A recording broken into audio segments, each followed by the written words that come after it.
All right, guys. So since I can't be with you today, we're going to try to go through and do a little video again. Right now, I'm on page 49, the lesson 15 compare populations. What I want you to do is go ahead and get there. At any time, the video may need to be paused to make sure students are where they need to be. Once all students are ready, unpause the video and we'll continue with the lesson. What we're looking at, yesterday we talked about this idea of comparing populations or comparing data, using two graphs to compare data. When I look at this, the first thing that I want to ask myself, is it symmetrical? If the answer is yes, how do I find that center? Someone call it out. If the graphs are symmetrical, the center is found by good. The mean. We use the mean to find the center, and the spread is by the MAD, that mean absolute deviation. If they are not, and this is if both are not, so if one is not, we must follow this no. We have to compare data the same way. So the center is found by the median, and the spread is found by that interquartile range. Again, if it's symmetrical, we use the mean for the center and the mean absolute deviation for the spread. If one or both are not symmetrical, we use the median for the center and the interquartile range for the spread. What we're going to do is we're going to work on a couple examples, and then we're going to let you guys continue with this and also work on a review. You have the list from yesterday of what the topics are going to be from the test. So what I want you to do is go through and look at it. Use your quiz before, use your pod mates to review for tomorrow's test. If we turn our page to 50, page 50, we're going to look at, let's see if I can try to zoom this in as much as possible. We're going to look at this top problem, talking about MP3 players. Just again to kind of look at what we have. We have box and whisker plots. I first look at the whiskers, because if the whiskers aren't equal, then I know it's not symmetrical. And I can see that this right whisker on the top one is much longer than the left whisker. So I know that this one's not symmetrical. I don't even need to look at the other one. If one is not, I have to use the median and the interquartile range to tell me the center and the spread. The center is found by this median. And I could just follow that right down. So I know that my center is 70. The spread is by taking my upper quartile and subtracting this lower quartile. So I have 75 minus 65, and I get a spread of 10. The process is the same each time. We want to compare the same style data. So I use my median here.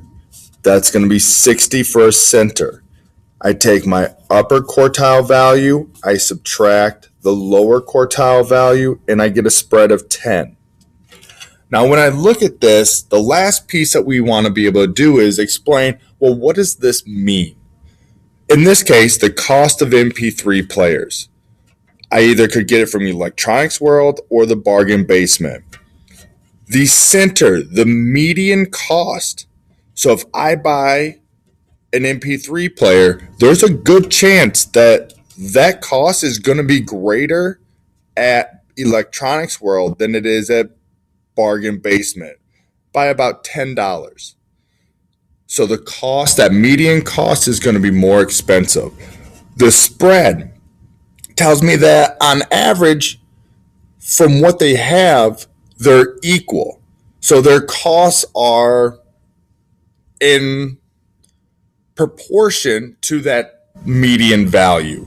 And that's a big thing that we have to understand. When we look at this, that the range is much greater, $15 greater in electronic world cost versus bargain basement.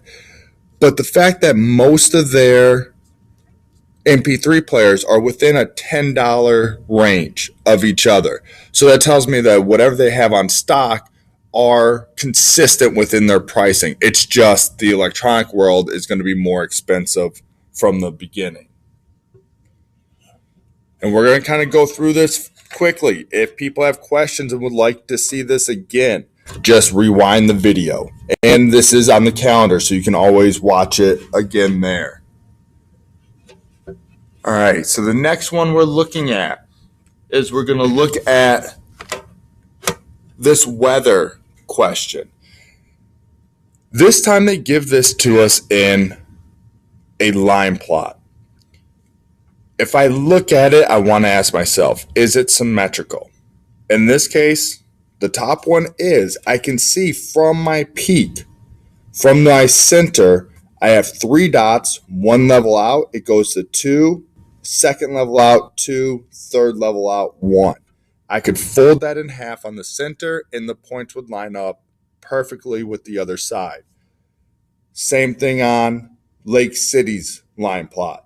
I can see that from this center at 84 that each layer out has the equal amount of data points. So when we're using a graph that's symmetrical, I use the mean and the mean absolute deviation. Well, the mean is going to be the center, because if I add 78 and 84, I get an answer of 162. 162 divided by 2 is going to be 81.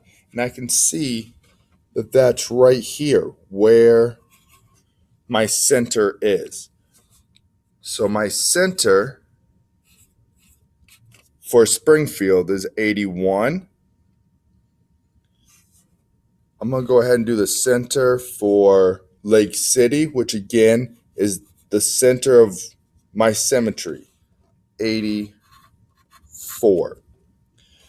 Now, the trickier part is finding that mean absolute deviation.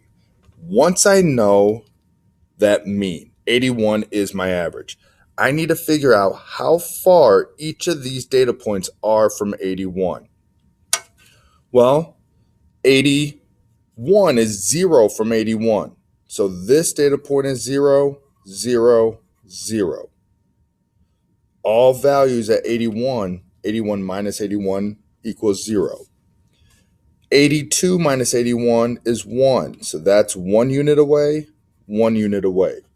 The nice thing, if we do have a scale of 1, we just count. This is 1 unit, this is 2 units. So that means that this data point is 2 units, this data point is 2 units. All we've done right now is we're looking for how far away. What's the difference between the average and the data points on our graph? We go the other way. It doesn't matter which way, it's just distance. Distance is always positive. These are each 1 away, 1, 2. These are 2 away, and this last one is 3 away, just like this one was 3 away. At this point now, we want to add what we have. So I have 3, 5, 7, 8, 9, 9, 9, 9, because we were adding zeros, 10, 11, 13, 15, 18. So I take that value and I have to find the average of this. I have 1, 2, 3, 4, 5, 6, 7, 8, 9, 10, 11, 12, 13 data points. So I'm going to divide 18 divided by 13. I get roughly 1.38, and it tells me to round to the nearest tenth. So my spread is going to be 1.4. If I look at this lower one, Again, from the center, these three are going to be 0. This one is 1, 1, 2, 2, 3. It's looking very similar here. 1, 1, 2, 2, 3. Well, if I look at this, these are the exact same differences. So that means that it's going to have the exact same spread down here, which when we round it is the 1.4. How we use this now is the average degree difference is 1.4 degrees in both cities. 1.4 from each data point. The mean, the average temperature is going to be warmer in Lake City. That's the thing that we want to be able to explain. That if I know my centers, I know how the data is spread out, I can explain what it means. Not Salt Lake City, but Lake City is on average 3 degrees warmer, but they change at the same rate. Both of them have this spread of 1.4 degrees.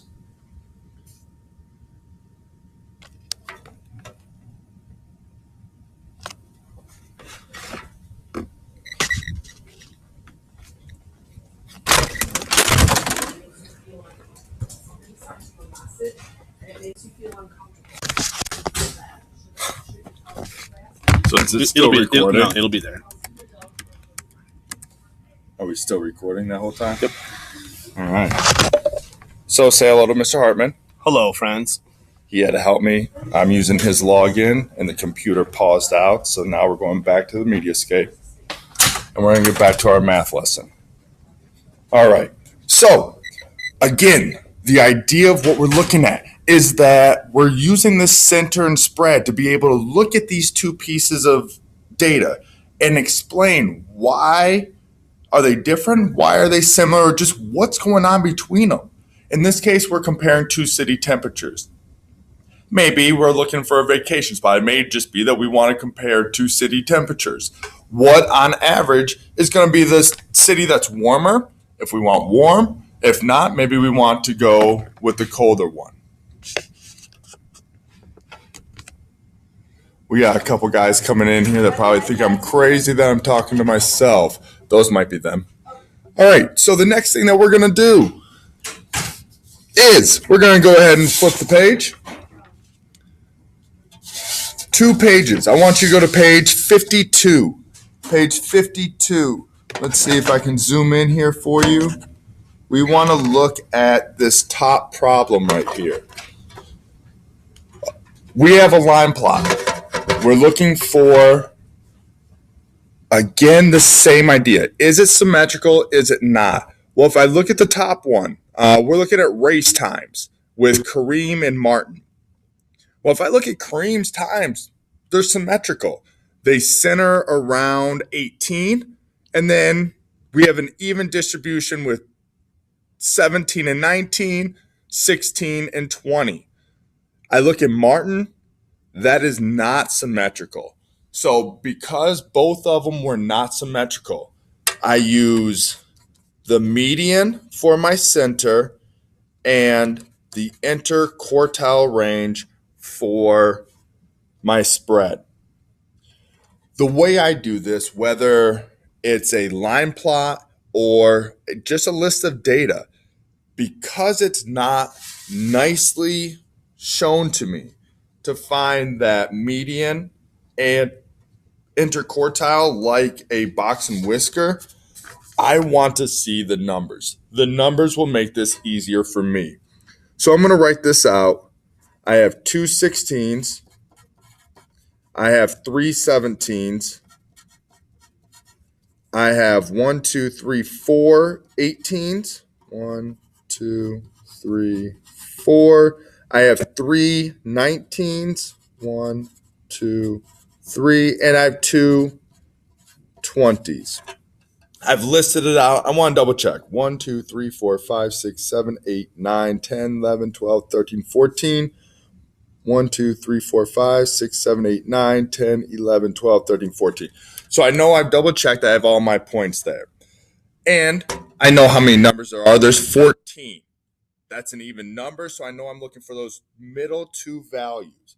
I could do this a couple ways. I'll just cover up and move in. So I'm on my second, third, fourth, fifth, sixth, and now I'm down here to the 18s. Well, because there's two numbers, I'm going to average them. Since they're the same number, I know that my median is 18. So that tells me I have a center of 18. The next, I have to find that spread by the interquartile range. So I'm going to take 1, 2, 3, 4, 5, 6, 7. This makes it a little bit easier. There's an odd number, 1, 2, 3, 4. So the 17 is my lower quartile. 1, 2, 3, 4. The 19 is my upper quartile. And to find that interquartile range, we subtract the upper minus the lower. So 19 minus 17 gives me a spread of 2. That tells me that 50% of my data is within 2 units from each other. In this case, 2 minutes. All right, let's look at Martin. Martin's times 14. I have 3 15s. I have 2 16s. I have 3 17s. I have 1 18, 2 19s. No 20. We have a gap there. We have a 21, another 21, and a 23. So again, I list out my numbers. This is nice because it already puts them in order for me. So that part of the job is done. I just need to write them out. 1, 2, 3, 4, 5, 6, 7, 8, 9, 10, 11, 12, 13, 14, 15. 1, 2, 3, 4, 5, 6, 7, 8, 9, 10, 11, 12, 13, 14, 15. So Martin actually has one additional time than Kareem. We're going to look, it gave me 15, so that tells me that the 8th number would be the middle. 1, 2, 3, 4, 5, 6, 7, 8. Here's my median. Now remember, when we do our quartiles, that median is not included. It's all the numbers up to the median, not included, and all the numbers after the median. So now I have 1, 2, 3, 4, 5, 6, 7. 1, 2, 3, 4. Here's my lower quartile at 15. Notice 3 numbers, 3 numbers. And remember, it's 25% of the data between each of these markers. 1, 2, 3, 4. Here's my upper quartile. And again, 3 numbers, 3 numbers. 25% of the data between each of those markers, the lower quartile, the median, the upper quartile. So now I look, my upper quartile is 19, my lower is 15. So I had my center at 17, my spread is 4. What we do now is we look at those values. What do those tell us? Who has the median of a faster time? Be careful, that's a tricky question. If we're talking about faster, we're talking about the lower number. So if I look at this, whose middle value, so that median value is faster? Martin. Martin's a minute faster than Kareem. But then if we look at consistency, who is a more consistent runner? That would be Kareem. His spread is only 2 minutes versus Martin's, who is 4 minutes. What I want you guys to be able to do is I'm not looking for you to give one particular answer here. What have you found? If we look at this, what have you found? What have you discovered that you can take from this data, the center, the spread, and use that to help explain what's going on in the situation? What I'd like you to do is to try numbers 1, 2, and 6. 1, 2, and 6 on pages 52 and 53. Work with your group, work through those problems. When you're done with that, the answers will be with the teacher. Ask them to check it. If you're good, then I want your group to continue on studying for tomorrow's test. If you have questions, email me and we'll talk soon. Bye. Have fun. I gotta figure out how to stop this now. Okay. Stop recording. All right. See you guys later.